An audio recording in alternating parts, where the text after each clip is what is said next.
Now for step four, you're inputting your information into one of these template types.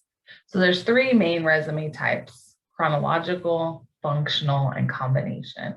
And I'll go over the advantages, disadvantages of each, what those styles kind of look like, and try to give you some examples if I can. So we will start with chronological. Chronological is probably what you're most familiar with. It's more of the traditional style resume. At the top, you'll see you have your name, and your name can be the biggest thing on the page. So that is something that can be larger than that 12 font that we talked about before. So maybe it's 14, 18, whatever. That kind of makes it stand out a little bit more. And then you'll have your street address, city, state, zip, phone number, email. Some people may choose not to have their exact street address on there, but you do want to have at least the city, state, and zip on your resume because a lot of those applicant tracking systems need that city, state, and zip in order for it to process. And so then just the phone number and email would be the other thing on there. Then below that, you'll have your career profile or summary of qualifications, whatever you choose to call it, which is those 3 to 5 bullet points that really capture the reader's attention, entices them to keep on reading. Below that, you've got your work history, and it's going to be in the reverse chronological order. So the most recent job you've held, the job before that, and the job before that. And what's nice about this particular format is it's easy to follow, your previous work history. You'll notice that the job title is what's bolded here, not necessarily the company name, which I see a lot is people will bold the company name. It's really more important about what your position was there, more so than the company you work for. So your job title will be bolded, and then you'll have your company information, city, state, start and end dates on that. And then you'll have probably, again, 3 to 5 bullets as to what your duties were within each of those jobs / positions that you held. And below that is your education and training. One thing you'll notice is there's no dates of completion for your education and training. So when we talked about age discrimination, one other way that I forgot to mention is like graduation dates. So if you have your high school on there, graduation date, that could show your age pretty easily. So remove really dates of completion. They don't need that. Just put in, your degree, field of studies, school name, city, and state. And that will really cover the chronological. So the benefit of the chronological is that it's easy to read and follow there. Then we get to the functional, which honestly is one of my favorite kind of resumes to do. It's one that I think helps serve your information on a silver platter to the employer. I think it's easy to read and it gets straight to the point. Okay. Before, people would mainly use it when they were trying to hide their job gaps. Because you'll notice here under the work experience, there's no dates of employment on this one. So you could choose to do that if you were trying to hide, that you weren't employed and not put any dates on your resume. Employers do prefer dates. So if you can put dates, I encourage you then just to tab over a few, add your dates of employment in there. That's going to be better for you. Okay. So with the functional, the other thing that's different about the functional is that it focuses more on what you did in these roles versus where you worked. Okay. So you'll still have your professional profile, summary of qualifications, career profile, whatever you name it at the top, that's the same. Where it differs is the next section. And so instead of putting each job you did and the duties there, what you're going to do is you're going to think about the work you've done in the past and think of it kind of like an umbrella. What have I done under this umbrella? What have I done under that umbrella? So maybe you've been in customer service in several positions. So kind of what's the strategically vague way to talk about what you did in customer service? And then again, under the next one, maybe you've done assembly work before, maybe you've done, so whatever you decide your skill sets are going to be, then you'll put the information in there.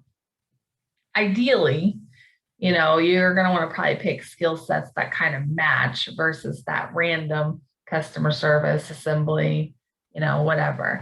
If you are doing something in customer service, for example, you might have one be customer service, one be administrative. So that's talking about all the data entry and the copying and the faxing and all that kind of stuff. So try to pick skill sets that go with the job you're applying to versus some random ones. But if you're doing more of a general resume, then you get to kind of have more broader skill sets, okay? And so what that does is if they want to look at, what's her customer service experience like, they can go directly to that customer service section or the administrative section or the facilitation section. And so when you did your little maps, this is where this kind of comes in handy. You can go back and see those similarities that you have, right?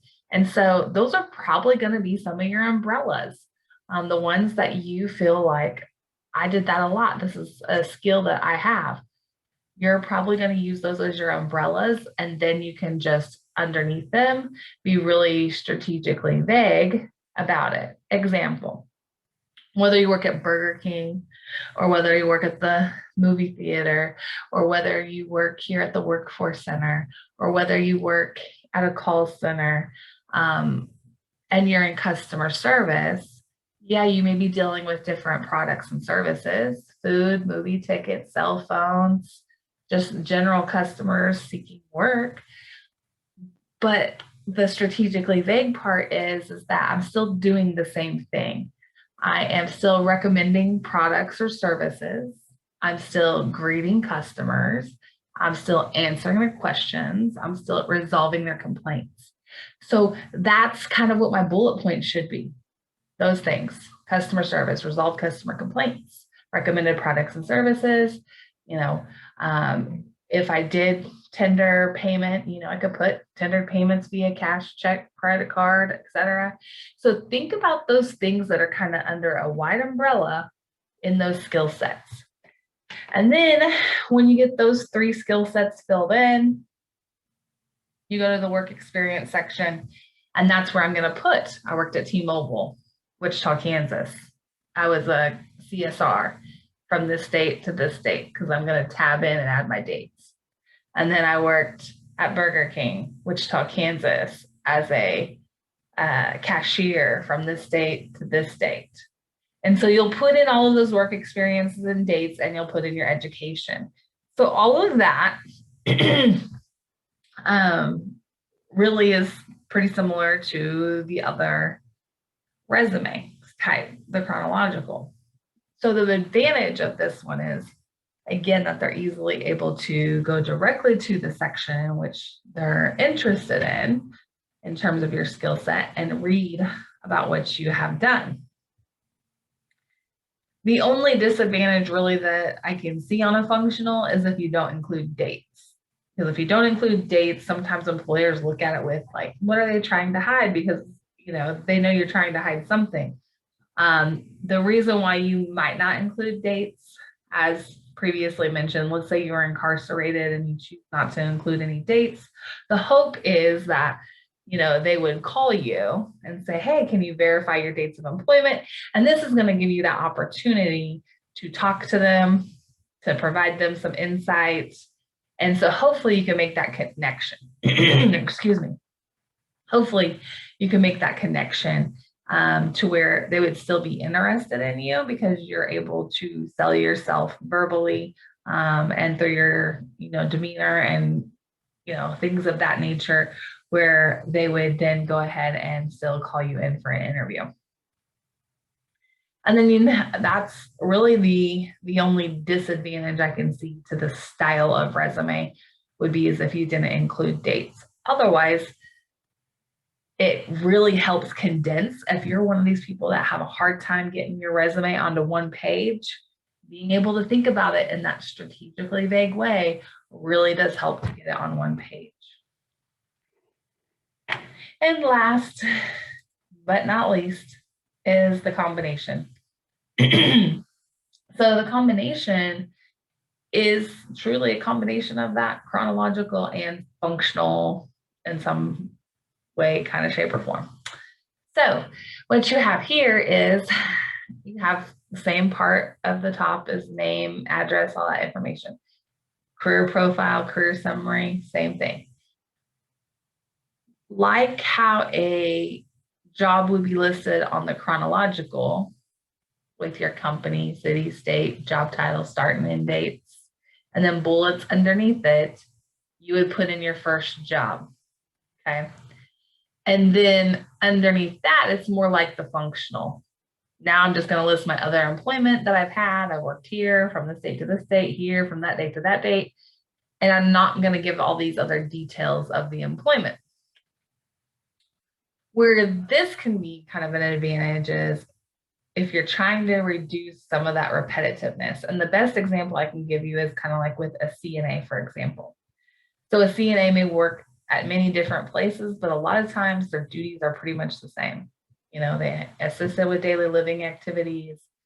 They, you know, did these other things like, yeah, I don't know, medication, possibly if it was a CMA, you know. And so a lot of the times the duties, though, are exactly the same regardless of where they were a CNA at. And so instead of you listing it over and over and over being repetitive, you could just list the last place you worked, you were a CNA, list everything that you've done. And then on the next one where it says other work experience, you can just write that I also worked here as a CNA from here to here, and without listing the same thing twice. You're just going to go ahead and list your other work experience in that field. Another reason why you might do it this way is maybe what's relevant to the job. You've only had one job that's really relevant to the job you're applying to. So you list that job, you list all the duties you've done, and maybe your other work, it really isn't relevant.